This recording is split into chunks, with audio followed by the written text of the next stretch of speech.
Hello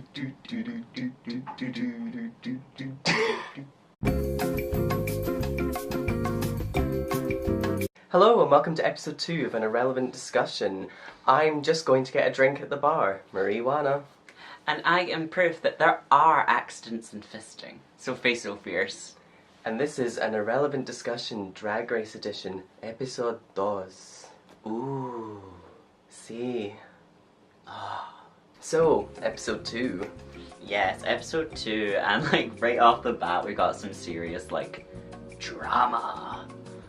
Like Aquaria, Vixen, and Ms. Cracker.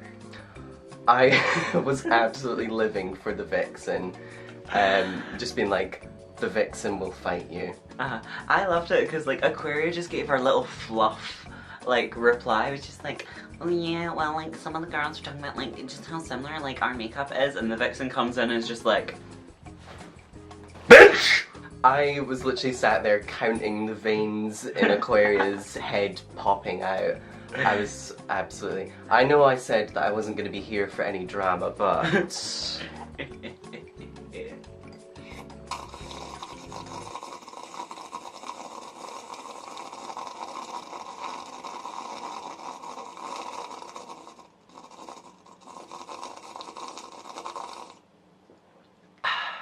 Oh, I need to pee now.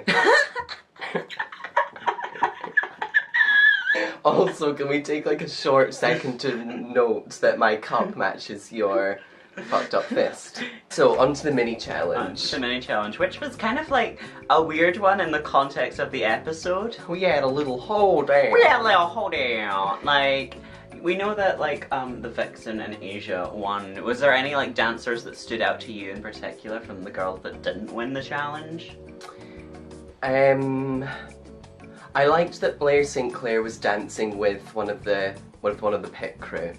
I thought I was like, that's very, very in character. Exactly. Can I also just point out how like good Miss Cracker looked? Because everyone went for this busted cowgirl look, and she turns up in this little cute pink dress and it's just like, it's my first cotillion.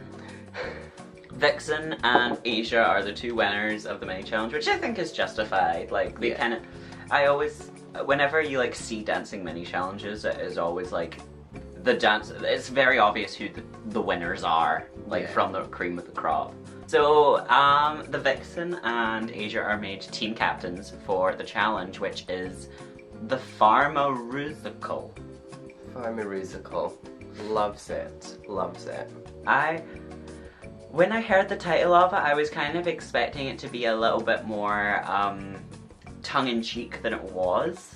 Like the actual writing was of it. When RuPaul said, you know, my favourite thing on television right now are those pharmaceutical ads, so I decided to do a mini challenge, a maxi challenge based on these. I was like, how much weed were you smoking and can I have some? I was kind of like, do you remember All Stars 2 when it came out and the only advert you'd ever hear was the, one of you and your loved ones could have a brain aneurysm and not know it. Oh yeah. I wanted that in the episode at one point. So we go into rehearsals and we've got Alyssa Edwards. Oh, I messed it up as well. I like how that tongue pop there was your Adam's apple just going... What Adam's apple? I'm a woman. I can't tongue pop. It sounds... Oh! That was a good one! I can't tongue pop for anything. It just feels like a wet slug coming out, like... Oh, Jesus. Gross. But we have like the guest choreographer, Alyssa Edwards, and to be honest, of all the guest choreographers there, she's kind of the one that we kind of like took the most hands-on approach with them. Yeah, and I also felt she was very encouraging. So, main challenge hits the stage, what do we think? It was kind of a weird one, I'll be honest. Like, whenever they have cutaways on the show, like, for the individual ad placements of the different drugs in this case, I'm always kind of thinking, what did they do on the main stage to do that? Because obviously when the judges are critiquing them, they're only seeing what's happening on the stage, none of the editing. Would you like some badonkadonks by RuPaul? No, I want the one that stops white gays from going, yes, we're queen. That was one of my favourites, actually. I was kind of like, yeah, I know exactly who's that's aimed at. That used to be me. But yeah, the first team, none of them really stood out for any particular, like, great reasons. Yakult was okay.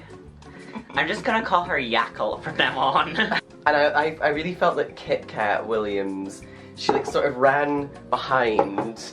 Yeah, I didn't get this, because like, first of all, we have Eureka, who's a big girl who's really tall, just here, like, not knowing a single word, like, and then like, Calorie, you didn't really stand out in this challenge.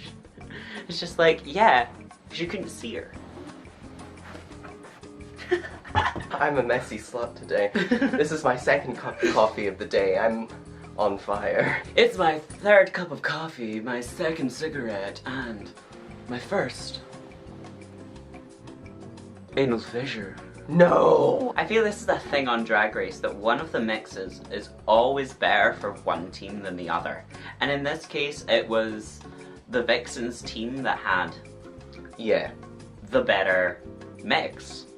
Like, they had a lot better jokes. The jokes in Asia's one were a bit basic. They were kind of just, oh yeah, this one gives you a big butt. Who cares about that? Who cares? Apart from Dusty Ray Bottoms with flacetted. Are you actually okay? And that's what I want to see. I want to see a pill that lets you get all your burps and all the horrible... just like one burp a day. It literally, no, I was gonna, well, actually that sounds better than my idea. My idea was that every single burp or any bodily function you were gonna do that day, you take your pill and you get it all out of the way at once. So if you were going to make a pill for RuPaul's company, that would be your pill. The burping pill by Marijuana. Yes. So, runway. Runway, best drag. My favourite runways by far is the best drag ones, because it's kind of like, it also shows what they think is their best drag as well. Yeah, see this, I much prefer runways like this to the Drag on a Dime that we had last week.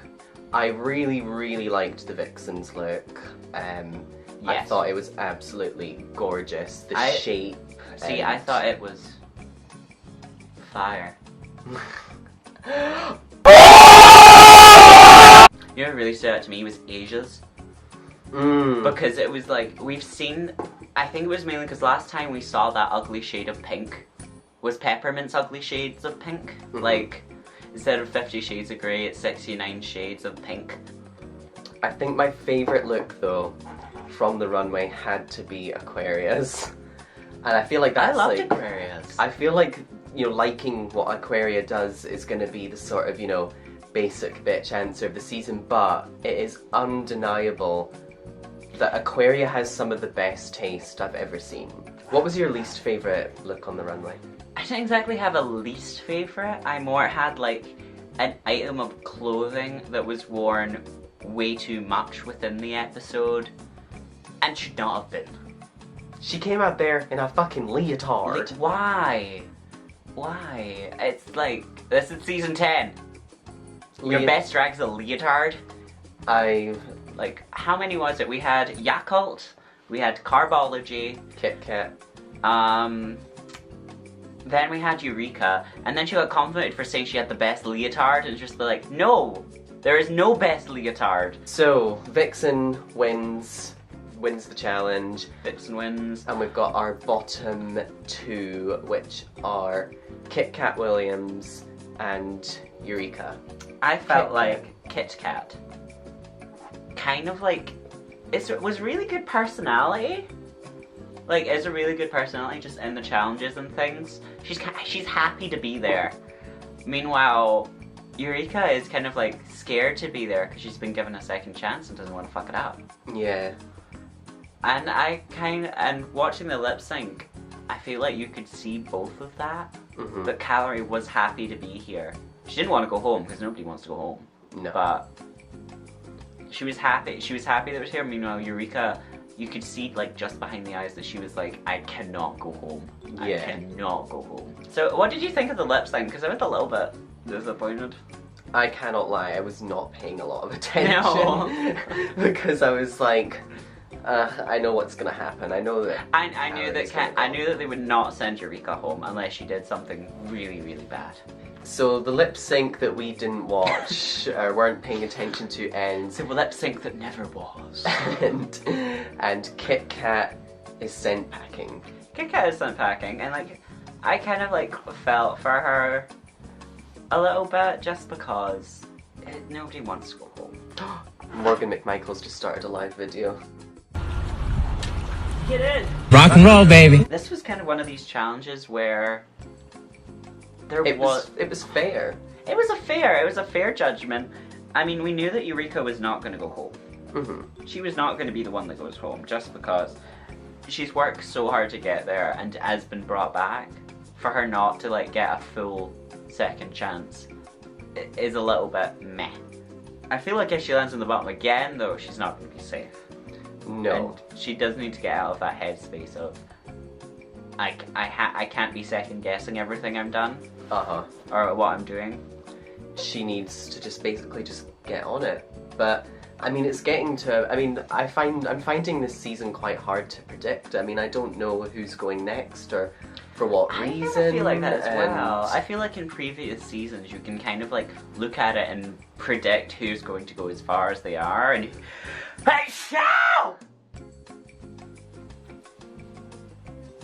and who's going to go far. But final question. We didn't mention this last week, but who are you wanting to win based on the 2 challenges we've seen? Ms. Cracker. I mean, I know I was rooting for her in the first place, but she's performed well in both of them. So I'm waiting for her to win the rest of the challenges. I kind of want Ms. Cracker to have a win. I feel like she's going to go really, really far as well. Yeah. I think regardless of how she does on this. Regardless of how she does. I probably want Monet Exchange. Yeah, agreed.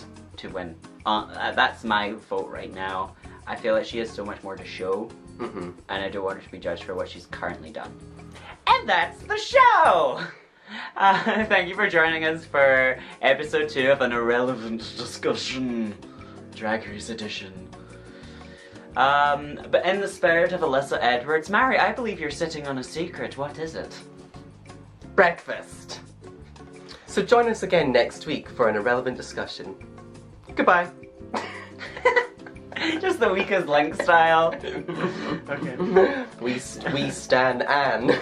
Okay. We'll see you soon. Be sure to like, share, and subscribe. And if you don't, we will come to your house with a baseball bat in the middle of the night and ask you to play catch because your dad never did it with you. She will. I'll just write mean things about you on Twitter. Bye! Quack, quack, quack, quack, quack, quack, quack, quack.